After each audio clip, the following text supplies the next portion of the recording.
আসো। তাহলে বাপ আদম আলাইহিস সালাম এসেছিলেন কোথায়? হিন্দুস্তানে।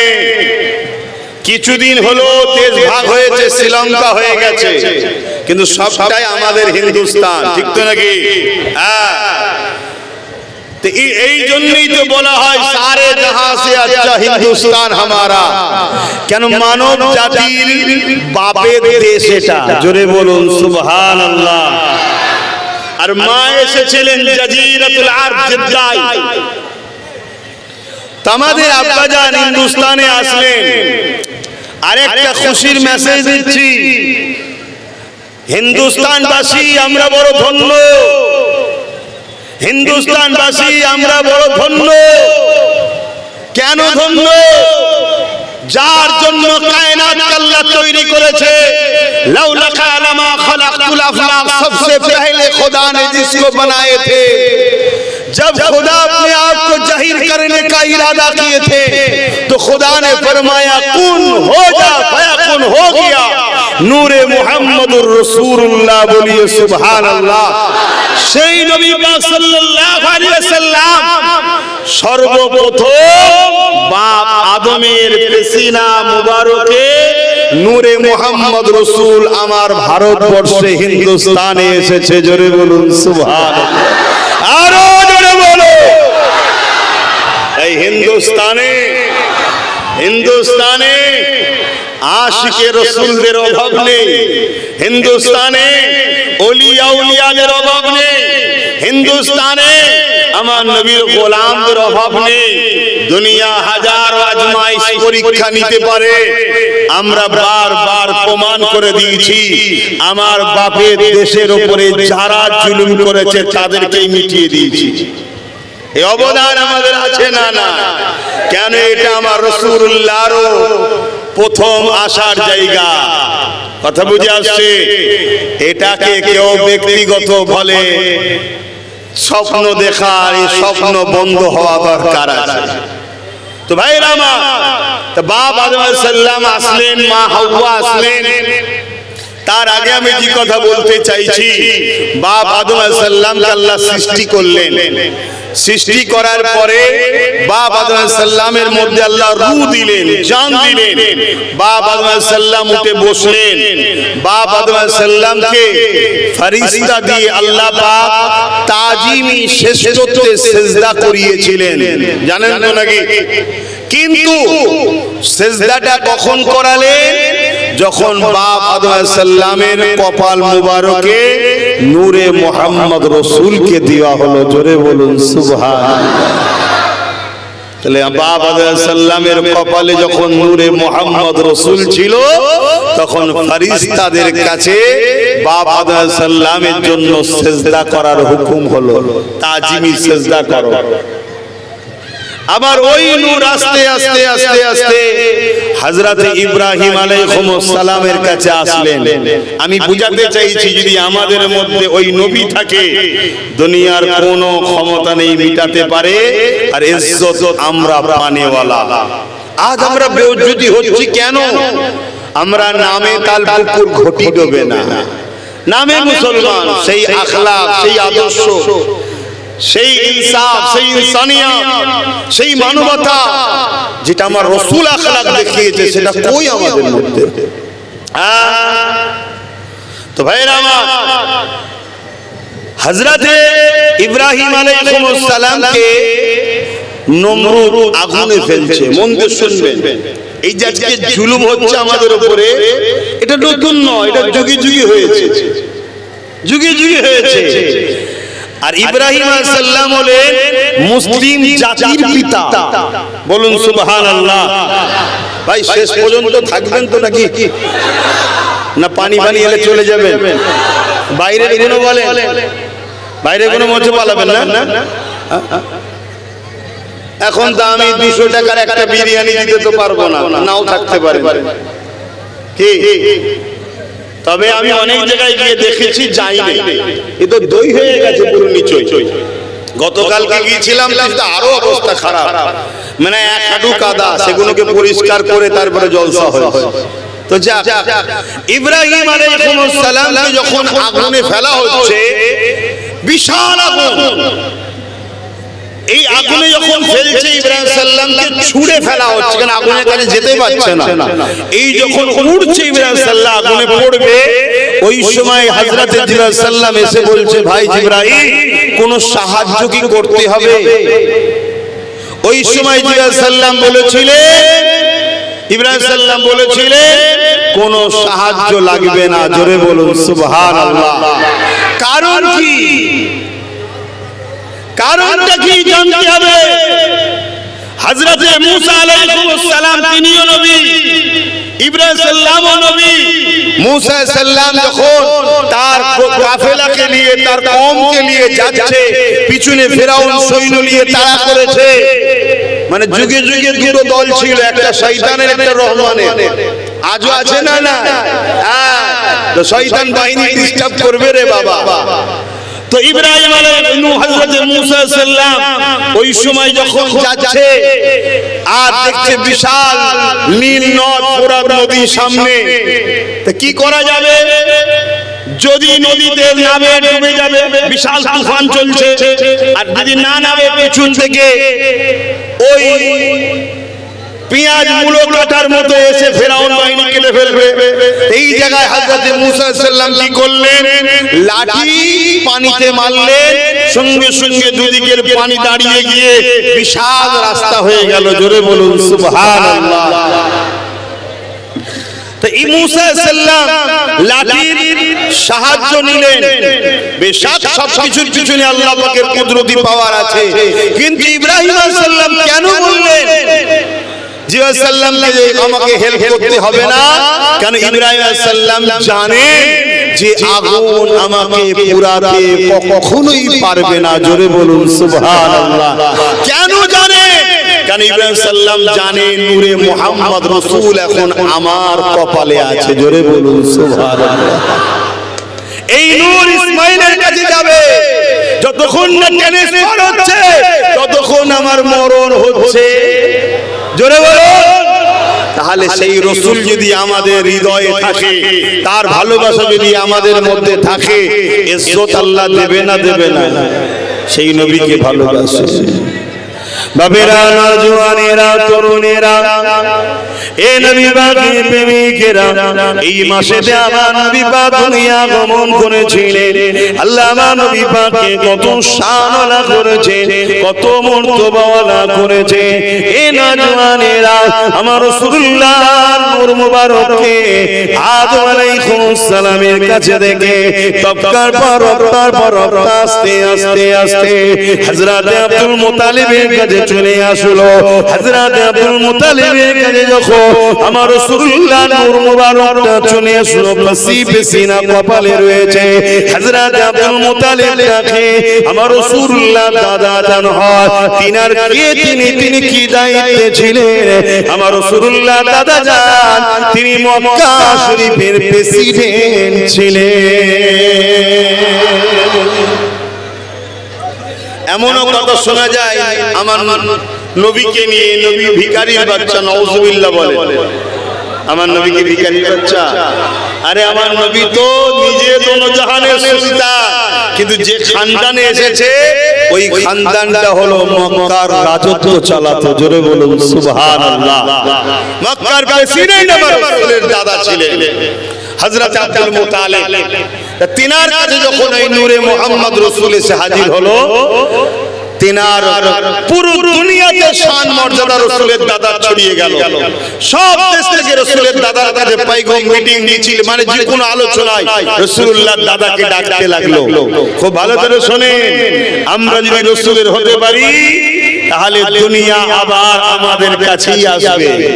আজ থেকে 100 বছর আগে পুরো পৃথিবীতে হুকুমত আমরাই করতাম, হযরতে সুলতান আব্দুল হামিদ রাহমাতুল্লাহ আলাইহি পর্যন্ত। আমরা লোভ লালসায় পড়ে গেলাম, আমরা ধোঁকা, প্রতারণা, চিটিংবাজি, সামান্য পয়সার ভিক্ষা দিয়ে আমরাই জুলুম করছি, আমরাই অত্যাচার করছি। আমরা কাউকে খুশি করার জন্য, কাউকে জিতাবার জন্য আমরাই মারপিট অত্যাচারের শিকার হচ্ছি। আজকে যাদের জন্য করেছিলাম তারা সব হাত তুলে বসে আছে। এখন যিনি নতুন এসেছে সব ব্যাটাকে ছেড়ে দিয়ে তোমাকে আমাকে টার্গেট করছে। অথচ আমরা কোনদিন আমাদের জন্য লড়াই করিনি, আমরা লড়াই করেছি ওদেরই জন্য। কি করেছেন না করেন? আয় ভুল করেছেন। আসে নবীর মন দিয়ে শোনেন, আল্লাহ নবী নূর নবী দয়া নবী দাদা জান হযরত আব্দুল মুত্তালিব কাবা শরীফের মুতাল্লি ছিলেন এবং মক্কা শরীফের দায়িত্বে বসিত প্রেসিডেন্ট ছিলেন। এ নওজওয়ানেরা তরুণেরা আমার রাসূলুল্লাহ নূর মুবারকটা হযরত ইমাম রাসূলুল্লাহ দাদা জান আব্দুল মুত্তালিবের সিনাতে চলে আসলো। ঠিক এমন সময়, ওই সময় এক খ্রিস্টান বাদশা ছিল, তার নাম হলো আব্রাহা বাদশা। শুনছেন?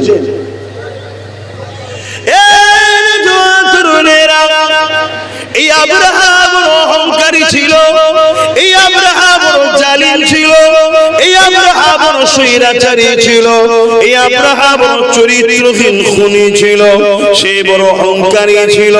তাই তার কাছে একদিন খবর গেল মক্কা শরীফের দিকে মানুষ যেভাবে যায় এটা তাকে বড় পছন্দ হলো না। এই জন্য সে আব্রাহা কি করলো, মক্কার দিকে মানুষ না যায় এর জন্য সে নিজের দেশেতে বহুত দামি দামি পাথর দিয়ে কাবা শরীফের না একটা নকল করে ঘর বানালো এবং দুনিয়ার মানুষকে চেয়েছিল কাবার দিকে না গিয়ে আমার ঘরের দিকে যেন আসে। এই চেষ্টায় আব্রাহা এমন করে কাবা শরীফের সঙ্গে বিরোধী করতে লাগলো। কিন্তু অনেক বড় কথা, ওই দিন ওই ঘরটা উদ্বোধন করবে আব্রাহা। উদ্বোধন করার দিনে উদ্ঘাটনের দিনেতে আব্রাহা যখন ঘরে প্রবেশ করছে, তৎকালীন যে সিস্টেম ছিল ওপেন করছে, গিয়ে দেখছে আব্রাহার বানানো ঘরের মধ্যে কে পটি করে দিয়েছে। বুঝতে পেরেছেন তো নাকি? টয়লেট করে দিয়েছে। আব্রাহা রেগে গেল, রেগে গিয়ে খোঁজ নিয়ে খবর পেল এটা মক্কা থেকে কেউ এসে করেছে। শুনছেন? তাই আব্রাহা রেগে গিয়ে বলল আমি খোদার ঘর কাবাকে ভেঙে ফেলবো। শুনছেন? তাহলে মসজিদের বিরুদ্ধে, আল্লাহর ঘরের বিরুদ্ধে আজকে থেকে নতুন না আগেও ছিল? জোরে বলবেন তো, আগেও ছিল না? ছিল না? কিন্তু যারা মিটাতে গেছে তারা মিটে গেছে, খোদার ঘর কমিনে বেড়েই চলেছে। জোরে বলুন সুবহানাল্লাহ। কি সমস্যা হচ্ছে তোমাদের? কি সমস্যা? যদি বয়স হওয়ার পরও বাপ এগুলো না বোঝেন তো সমস্যা না। বসতে দেন, একটা চেয়ার দেন, বসতে দেন, একটা চেয়ার দেন, বসতে। আরে বাবা এখন সাক্ষাতের সময় নেই, এগুলো বুঝতে হবে। আমি আমার রাসূলের কথা আলোচনা করছি, দ্বীনের কথা আলোচনা করছি, তাই তো নাকি? হ্যাঁ, এগুলো বুঝতে হবে। আব্রাহা বিশাল সৈন্যবাহিনী, মন জায়গা বলছি, বিশাল সৈন্যবাহিনী নিয়ে আব্রাহার রাজ পাওয়ারের অহংকারে, আব্রাহার রাজ পাওয়ারের ক্ষমতার দাম্ভিকতায় সে কাবাকে ভাঙবে বলে বিশাল সৈন্যবাহিনী আগাতে লাগলো। মক্কার কাছাকাছি এসে আব্রাহা তাবু তৈরি করেছে। তাবু তৈরি করে ভাবছে আরে কোন জায়গায় হামলা করতে গেলে একটা বাহানা তো লাগে, তাই তো নাকি? পায়ের উপরে পা দিয়ে কি করে ঝগড়া করা যায়? যেমন আজকে একটা ঝগড়া করার প্ল্যান করছে না, পায়ের উপরে পা দিয়ে। কি কখনো কোনো কিছু নেই। আমার বাংলার মানুষ 27 লক্ষ এখনো নাগরিকত্ব নিশ্চিন্ত নয় তাদের। আর আজকে হঠাৎ করে দেখা যাচ্ছে অন্য দেশ থেকে কাউকে নিয়ে আসছে। উদ্দেশ্য কি? ফিতনাটা যাতে লাগে, ঝগড়াটা যাতে লাগে। কিন্তু দেখলো এরপরও মানুষ, আমরা অনেক সজাগ হয়ে গেছি, আমাদের ছেলেরা এখন অনেক চালাক হয়ে গেছে, কোনো গুরুত্ব দেয় না, কোনো গুরুত্ব দেয়নি। কে এসছে না এসছে কোনো গুরুত্ব দিচ্ছে কি? আবার এইরকম আমি বলেছি বলে আবার কিছু লোক বলছে, দেখেছো অত বড় একটা বদমাইশ এসেছে, হুজুর বলছে কে কোথা যাচ্ছে দেখার আছে। আরে গুরুত্ব দিলেই তখন ইন্টারেস্ট পাবে যে একে নিয়ে এলে ওরা কষ্ট পায়। আমাদের কোনো কষ্ট হয়নি, তুই একটা কেন, ও তো নিয়ে এসেছে আরেকজনকে, তুই নিয়ে এসেছিস আরেকজনকে, আরো যদি বাংলাদেশিকে নিয়ে এসে থাকতে মন যায়, রাখতে মন যায়, রাখ না, আমাদের অসুবিধে, জোরে বলো না। কিন্তু আমার দেশ ও রাজ্যের ভৌগোলিক পরিস্থিতি যদি তুমি ধ্বংস করতে যাও তাহলে কিন্তু আমরা ছেড়ে দেবো না। কেন এটা কারো বাবা কালী সম্পত্তি নয়, অনেক রক্তের বিনিময়ে দেশ স্বাধীন হয়েছে। এই তো গত দুদিন আগে আমরা ৮০তম স্বাধীনতা দিবস উদযাপন করলাম, পতাকা তুলে দিলাম, কিন্তু এত সহজে স্বাধীন হয়নি দেশ।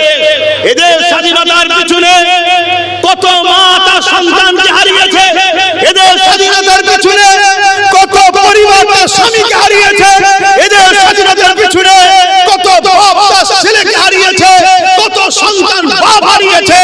তারপরে টন টন রক্তের বিনিময়ে এদের স্বাধীনতা হয়েছে, এদেশের মানুষের জীবনের পরিমাণে এদের স্বাধীন হয়েছে। পাশাপাশি এটাও বলে যায় এদের স্বাধীনতার পিছনে সবার যেমন অবদান আছে, এদের স্বাধীনতার পিছনে সব থেকে বেশি অবদান ইসলাম ধর্মের অনুসারীদের বেশি আছে। সুবহানাল্লাহ।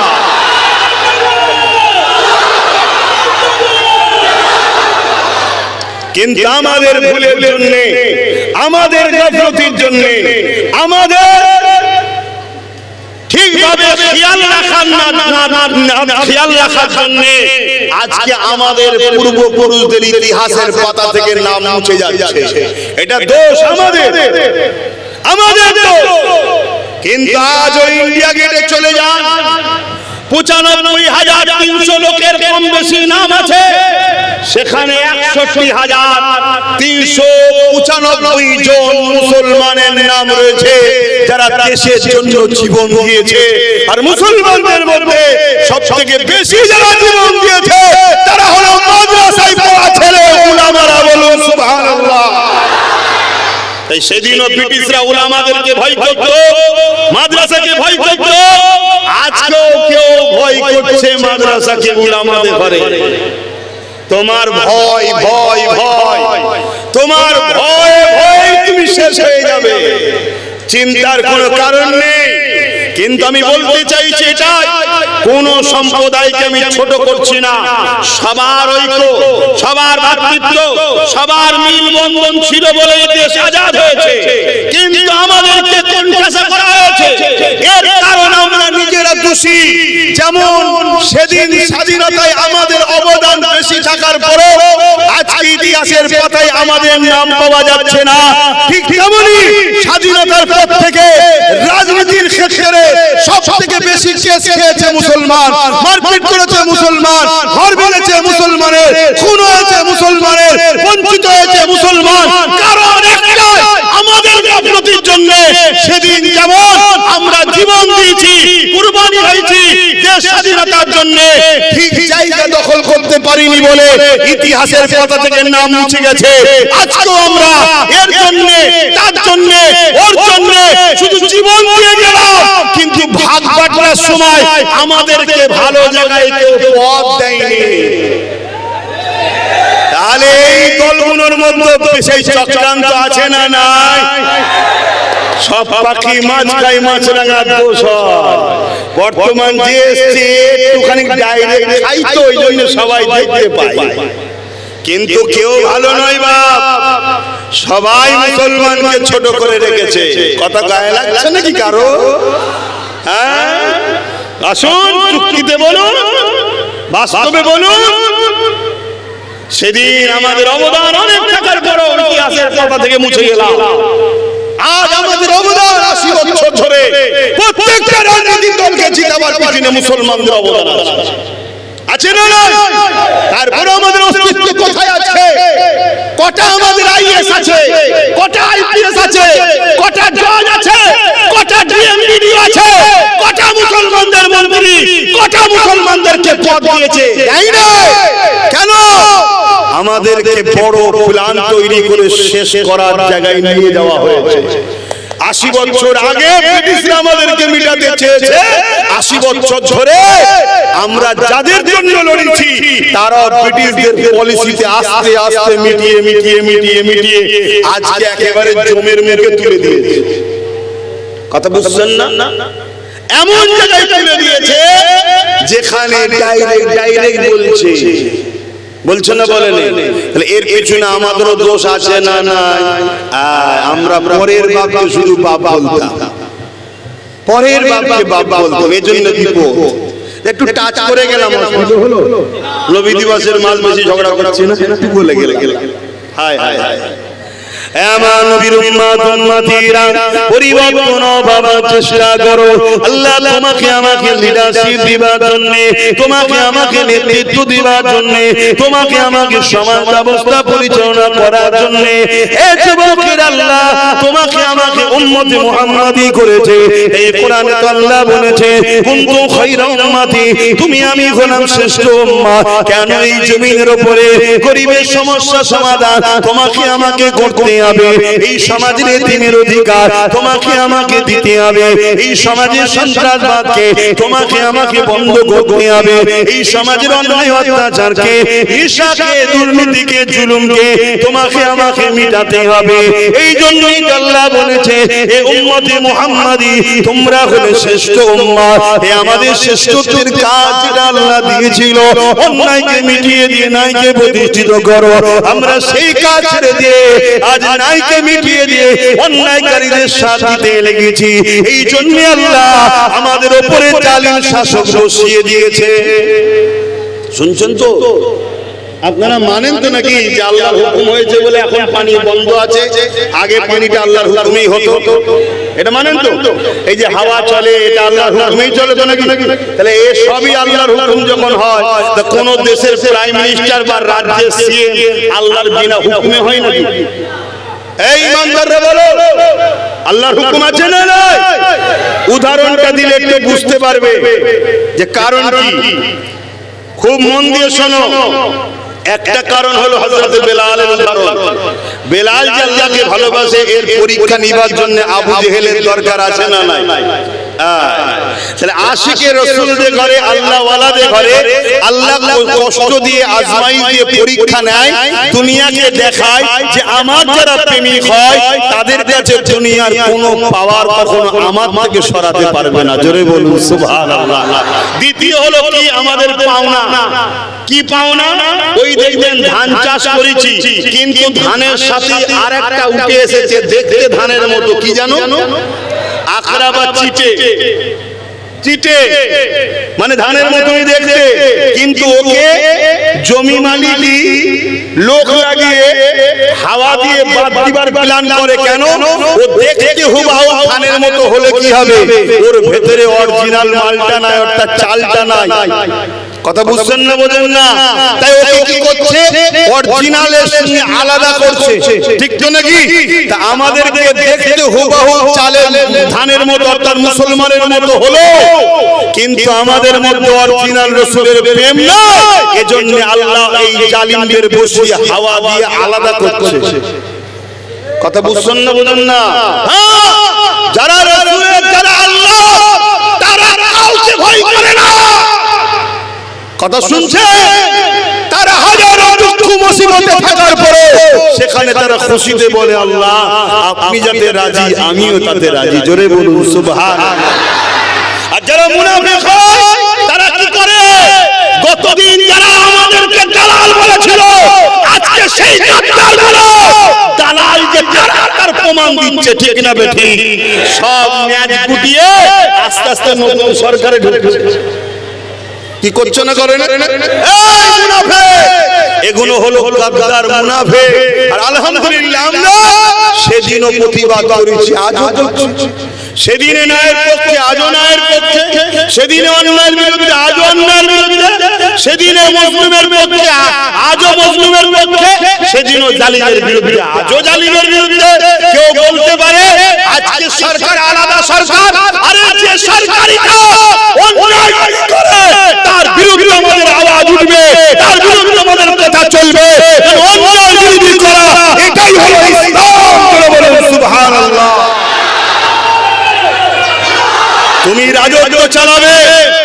তুমি রাজত্ব চালাবে চালাও, কিন্তু তোমার রাজত্বে রেপ হবে আর প্রতিবাদ করবে না, এই স্বপ্ন তুমি দেখো না।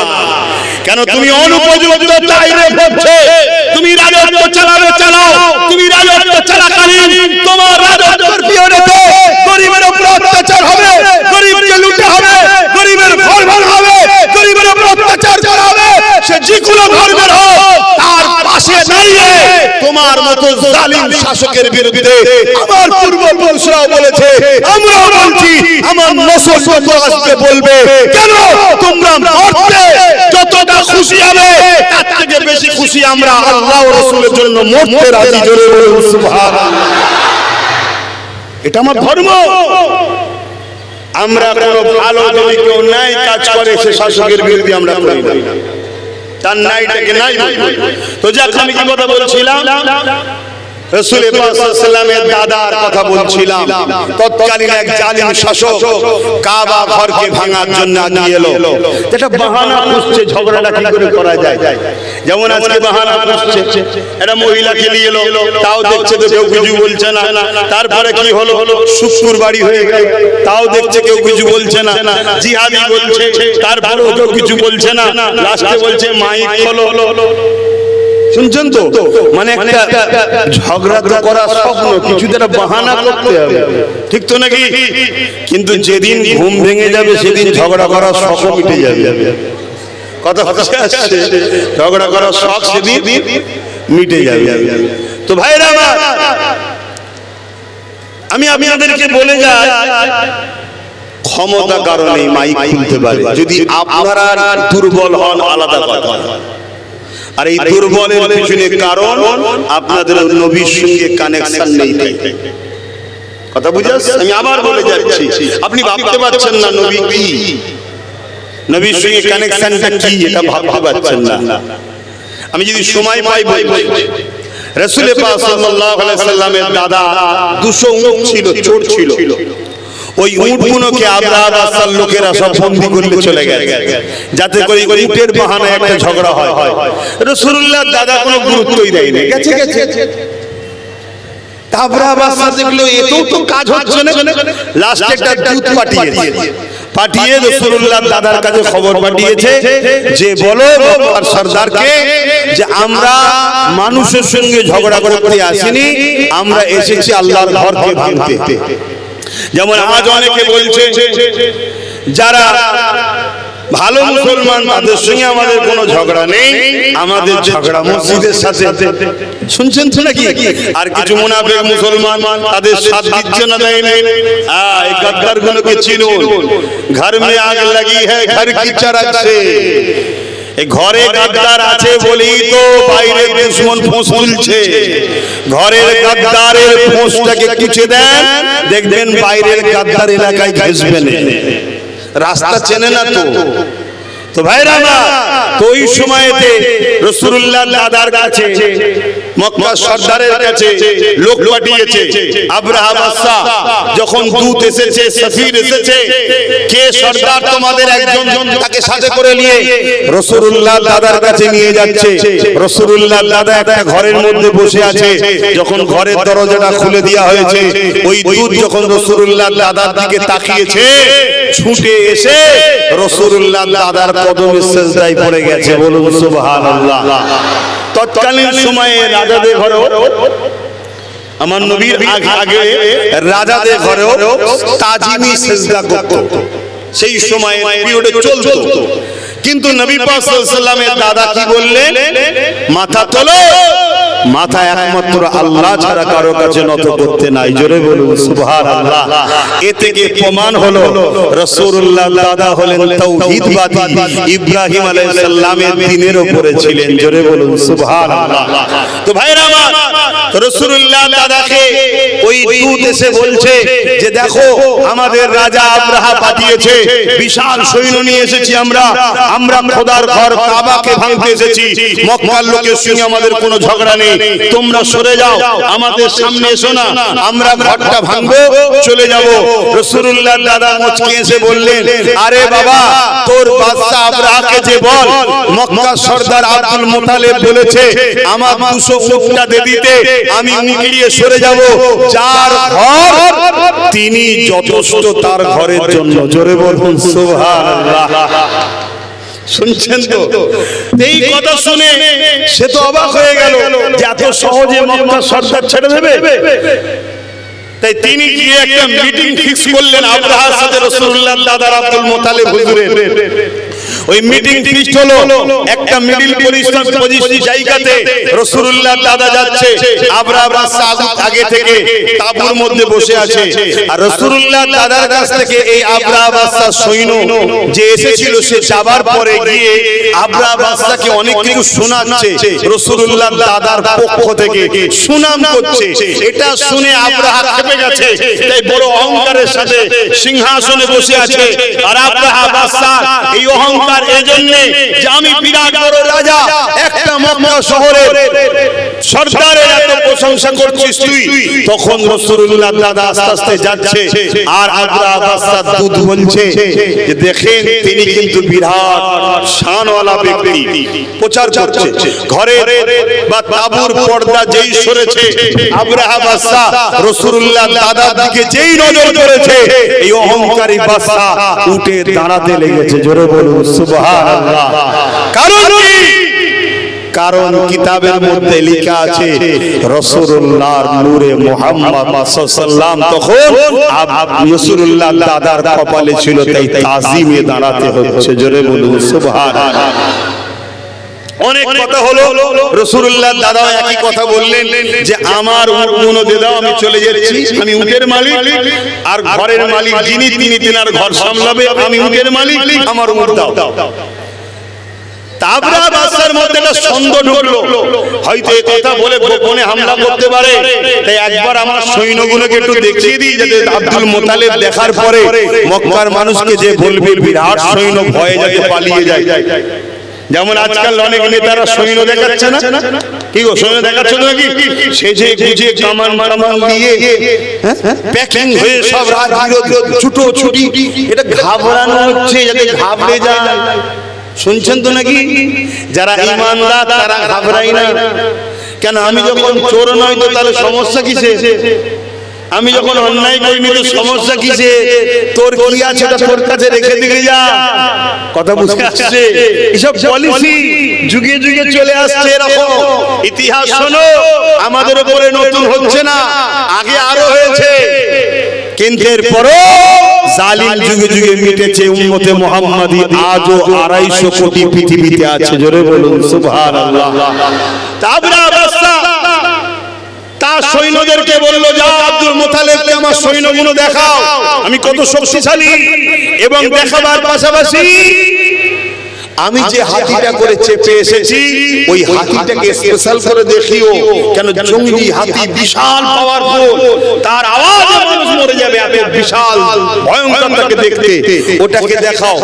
রাসূলুল্লাহ দাদাকে যখন এই হাতির কাছে নিয়ে যাওয়া হচ্ছে, হাতি শিকলে বাঁধা ছিল।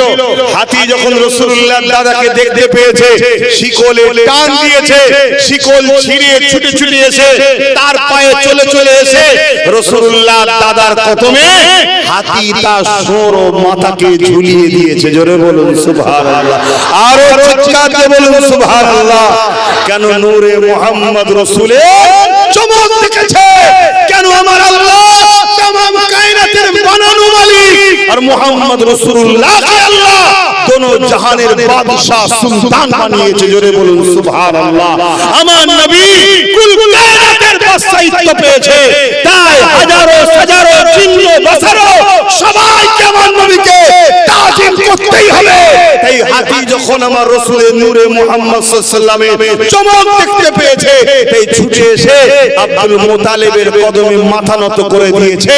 তাহলে বাপ আদমকেও ফেরেশতা দিয়ে সিজদা নূরে মুহাম্মদ রাসূলের সাদকায় ইব্রাহিম আলাইহিস সালাম আগুনে পড়ল না, নূরে মুহাম্মদ সাল্লাল্লাহু আলাইহি ওয়াসাল্লামের খাতিরে ইব্রাহিম ইসমাঈল জবিউল্লাহ জবাই হলো না, নূরে মুহাম্মদ রাসূলের খাতিরে বদরে 304 জন জিতলো, নূরে মুহাম্মদ রাসূল সাথে ছিল, তাই উম্মতে মুহাম্মাদি তার দাদা এত সম্মান পেল নূরে মুহাম্মদ রাসূল থাকার কারণে।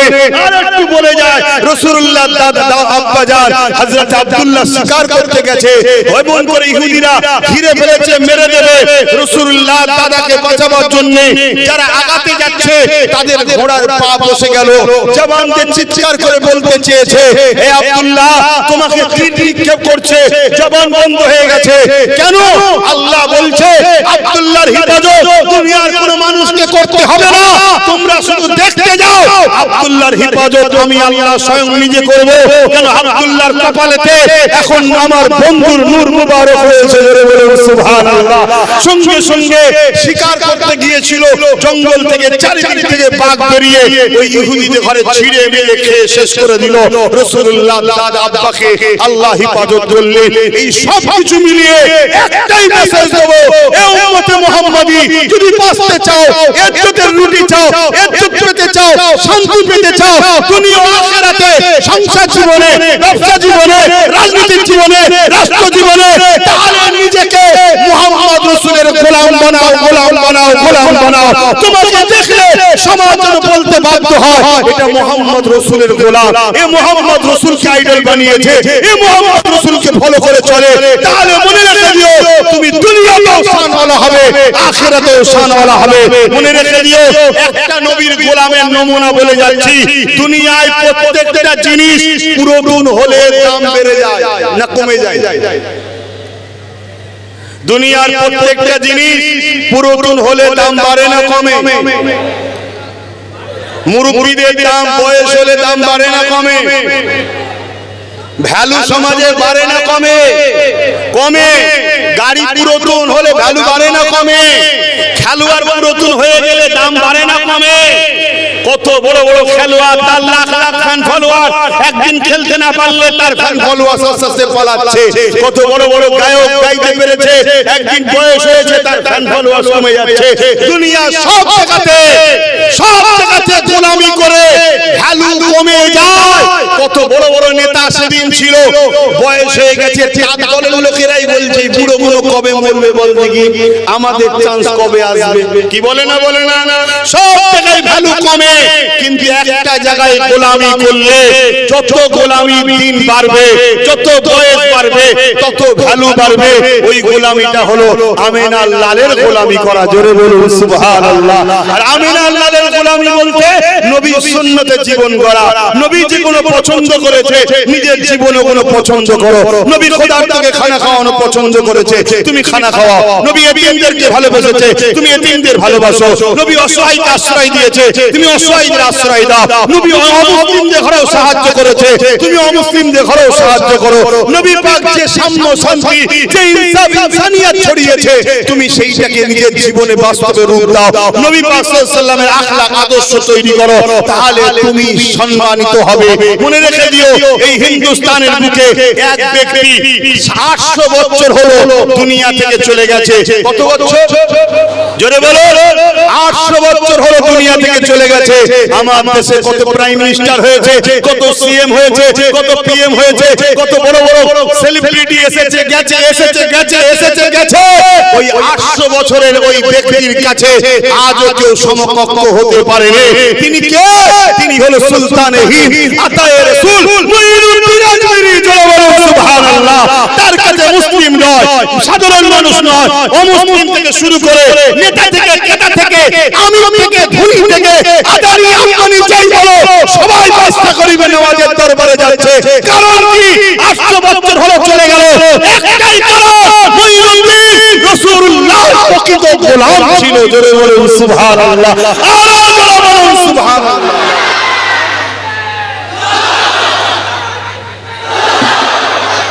সেই নবী এই মাসে এসেছে, সেই নবীকে প্যার করো, সেই নবীর কিরদার, সেই নবীর আখলাক সমাজে ছড়াও। দাড়ি, টুপি, জুব্বা, পাগড়ি একটা ব্যক্তি জীবনের জন্য, নবী পাকের দাড়ি দেখে, পাগড়ি দেখে, টুপি দেখে, জুব্বা দেখে দুনিয়ার মানুষ দলে দলে রাসূলুল্লাহর কাছে আসেনি। নবী পাকের কাছে এসেছে নবীর আখলাক দেখে, নবীর চরিত্র দেখে, নবীর কিরদার দেখে, নবীর আদর্শ দেখে। হ্যাঁ, আমি দাড়ি রেখেছি কেন আমার হুজুরকে আমি ভালোবাসি, আমার নেতা রাখতেন। আমি টুপি পরি কেন আমার নেতা পরে। আমি নামাজ পড়েছি কেন আমার নেতা নামাজ পড়েছে, আল্লাহ পড়তে বলেছে। এটা ব্যক্তি জীবনে আমি পড়েছি, আমি কামিয়াবি। আমি রোজা রেখেছি, আমি কামিয়াবি। আমার শরীর সুস্থ থাকবে।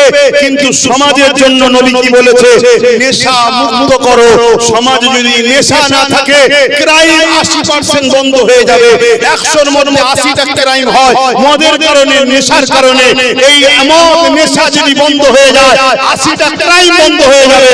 100-র মধ্যে 80টা ডিভোর্স হয় মদের কারণে, 100-র মধ্যে 80টা খুন হয় মদের কারণে, 100-র মধ্যে 80টা রেপ হয় মদের কারণে, 100-র মধ্যে 80টা অ্যাক্সিডেন্ট হয় মদের কারণে। তাহলে আমাদের উচিত মদকে বন্ধ করার জন্য সংগ্রাম করা। এই আদর্শ গড়ে তোলা দরকার আছে না নাই? কিন্তু কথা বললে বলবে রাজনীতি হচ্ছে। তোমার ভাষায় রাজনীতি হতে পারে, হচ্ছে, কিন্তু আমার ভাষায় সমাজকে সভ্য সমাজ বানাতে গেলে ওই জিনিস পান করালে হয় না যে জিনিস পান করার পরে কোনটা বিবি আর কোনটা মা ভুলে যায়। কথা বুঝে আসছে না? বলবেন কই আমার তো হয়নি, ওটা প্রথম বলে হয়নি। এখন তুমি খাচ্ছ, যেদিন তোমাকে ও খাবে সেদিন হবে। বুঝতে পারছেন না? প্রথম তুমি খাও, তারপরে সে তোমাকে খায়, মানে মদ নেশা তোমাকে খায়।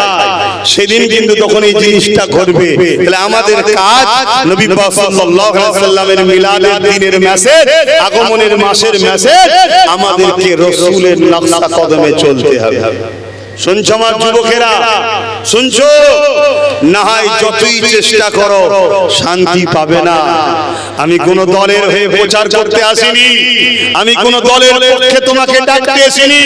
হ্যাঁ, আমার ব্যক্তি জীবন ও দুনিয়ায় চলতে গিয়ে কোন রাজনীতির দলকে পছন্দ হতে পারে, কোন রাজনীতির দলকে আমি তৈরি করতে পারি, ওটা আমার অধিকার আছে। দেশ অধিকার দিয়েছে, আমার ধর্ম অধিকার দিয়েছে। কিন্তু আমি তোমাকে প্রচার করতে এসেছি কি তুমি ওই দলের সাথ দিও না যে দল দাঙ্গা লাগায়, তুমি ওই দলের সাথ দিও না যে দল সমাজের মানুষকে লোটে, তুমি ওই দলের সাথ দিও না যারা চুরি ডাকাতিকে আমভাবে করে তাদের বিরুদ্ধে ব্যবস্থা নেয় না, তুমি ওই দলের সাথ দিও না যারা ইনসাফ করতে জানে না, জুলুম করে, অত্যাচার করে। কেন এখনো আমার রাসূলুল্লাহ দ্বীনের বিরুদ্ধে। আমার নবীর দ্বীন হলো কি? আমি আবার বলছি, ইসলাম একটা ওয়ার্ড আরবি থেকে এসেছে যার বাংলা মানে হলো শান্তি। ইসলামের ব্যাপক অর্থ কি? ন্যায় প্রতিষ্ঠিত করা, ইনসাফ প্রতিষ্ঠিত করা, ইনসানিয়ত প্রতিষ্ঠিত করা, জমিনের উপরে সন্ত্রাসবাদ, অত্যাচার, খুনিদের ঘরে মিটিয়ে দিয়ে সমাজের মানুষকে বাঁচা, শান্তির ব্যবস্থা তৈরি করা। এর নাম হলো ইসলাম। যার পরনের কাপড় নেই কাপড় দাও, এর নাম হলো ইসলাম। যার পেটে ভাত নেই তাকে খাবার দাও, এর নাম হলো ইসলাম। যার মাথায় ছাদ নেই তাকে ছাদের ব্যবস্থা করো, এর নাম হলো ইসলাম। তুমি এটাকে রাজনীতির কালার বলতে পারো, কিন্তু এটা আমার ধর্মের কাজ। নামাজ, রোজা, দাড়ি, টুপি এটাও ইসলাম। এটা 25%, 75% সমাজকে নিয়ে ইসলাম। জোরে বলুন সুবহানাল্লাহ। একটা ব্যক্তি জীবন আর একটা সমাজ জীবন। সমাজ জীবনের কাজগুলো করতে হবে না? তাই আমি আলেম উলামা ভাইদেরকে বলে যাচ্ছি, খারাপ নেবেন না। ব্যক্তিগত কারোর উপর আমার আক্রমণ নাই, ব্যক্তিগত আমি কারোর সঙ্গে বন্ধুত্বও করিনি, ব্যক্তিগত কারোর বিরুদ্ধে আমি কথাও বলিনি। কাউকে যদি ভালোবাসি ওটাও রাসূলুল্লাহর জন্য, কারোর সঙ্গে দুশমনি করি ওটাও রাসূলুল্লাহর জন্য।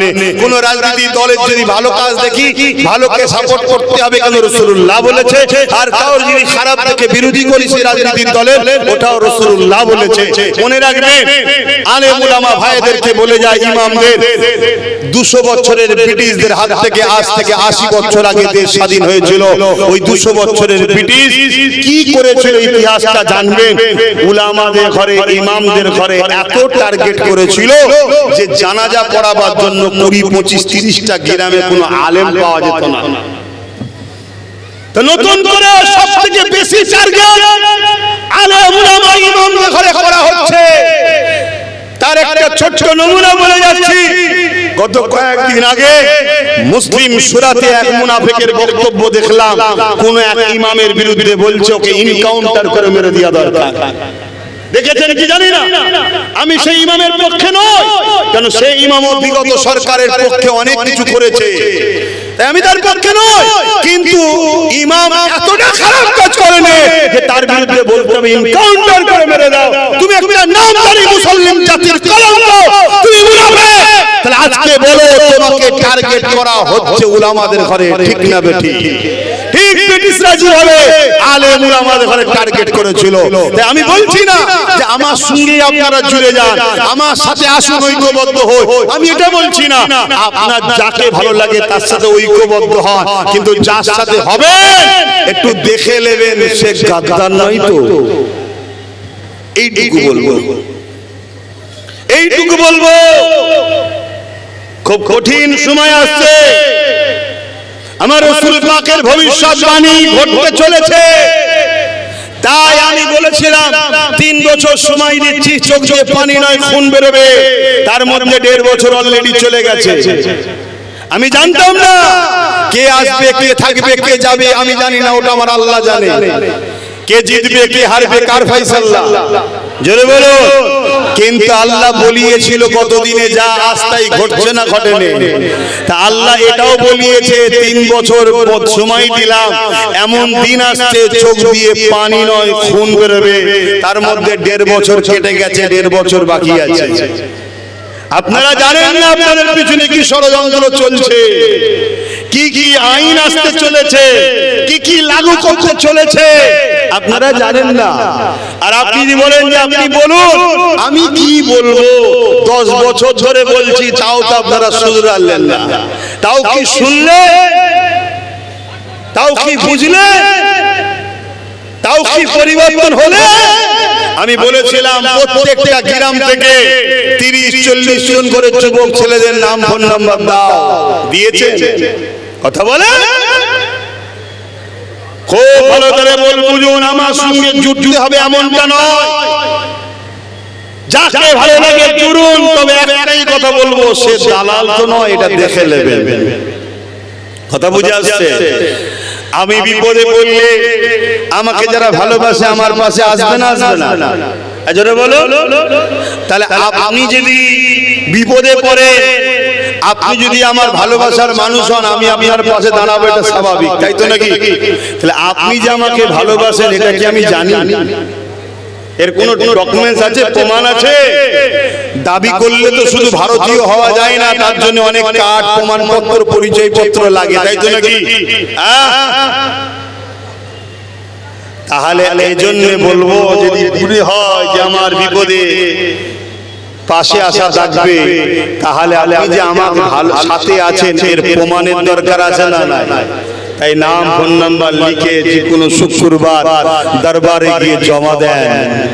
সময় হবে একদিন, মসজিদ কেন্দ্রিক 30 জন করে মিনিমাম হলো নাম জমা দেন। একদিন সময় হবে, আপনাকে ফোন করবো, কাউকে একজনকে, 30 জন আসবেন। ভালোবাসার কথা কিছু আছে, একটু আলোচনা করব। সব কথা কি বাইরে বলা যায়? ঘরের কথা ঘরে দোর দিয়ে বলতে হয়, তাই না? সব কথা তো সব জায়গায় বলতে না। বুঝাইয়া গেলাম শেষবারের মতো। যদি ভালো লাগে আসো, এখনো আছে আলহামদুলিল্লাহ। তুমি মনে করোনি সাগর শুকিয়ে গেছে, তোমার পুকুরে পানি নেই বলে তুমি মনে করোনি সাগর শুকিয়ে গেছে। তোমার হাতে পাওয়ার নেই, তোমার সেই জোর নেই বলে মনে করোনি যে আজও ঈমানদার নেই। আলহামদুলিল্লাহ আছে।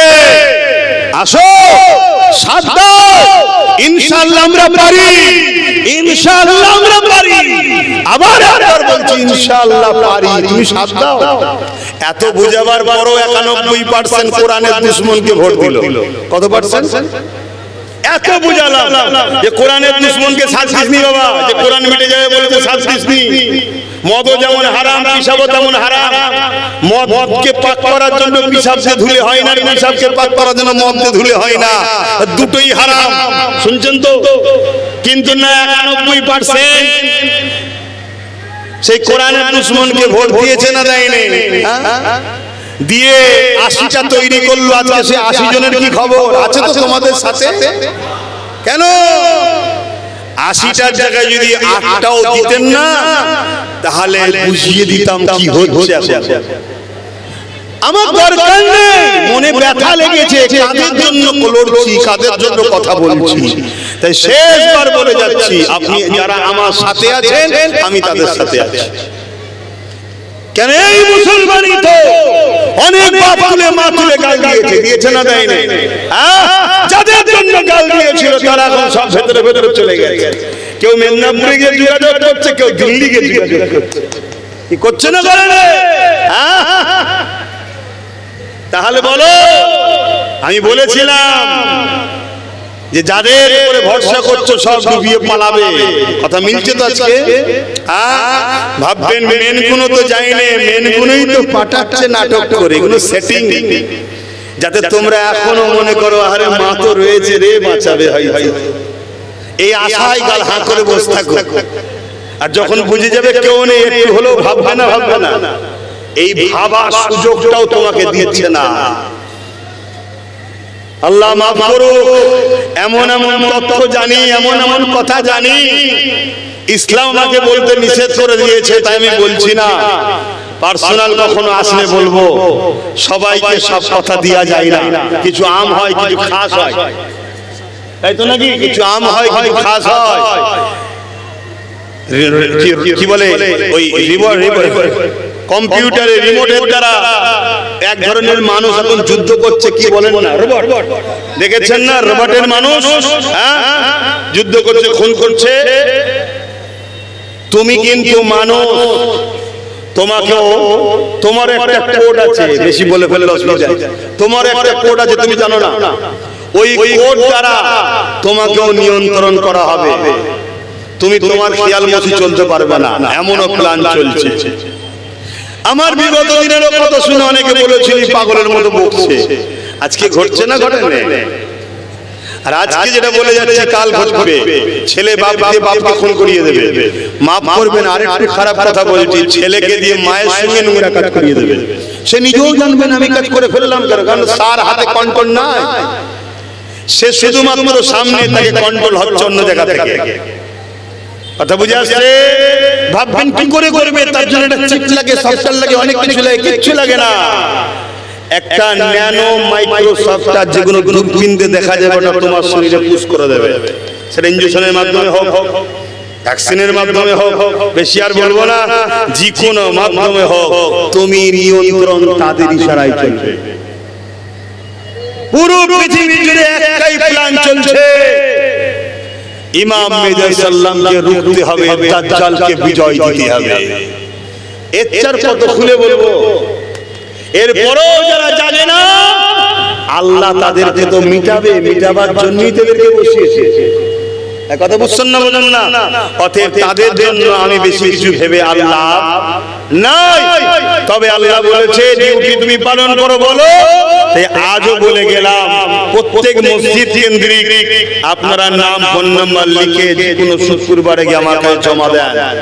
আপনাদের ঘরে প্রত্যেক মসজিদে ওই 30 জন হোক, 40 জন হোক, নাম দেবেন। একজনকে ফোন করবো, পুরো 30-40 জন একদিন যাবেন আমার বাড়িতে, খাওয়া দাওয়া করবেন। কিছু কথা আছে, ঘরের কথা, ঘরে বসে বলবো, বাইরে নয়। তা আসুন সালাম করবো। ইয়া নবী সালাম।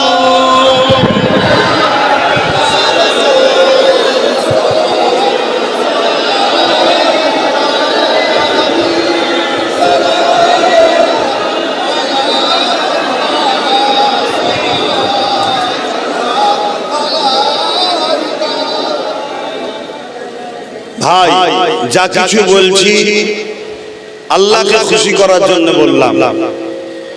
হয়তো আমার কথা কারো পছন্দ হতে পারে, কারো অপছন্দ হতে পারে, কিন্তু যিনি অপছন্দ হবে তা তো আমার কিছু করার নেই। যার পছন্দ হবে আমি কিছু বাহাবা সম্মান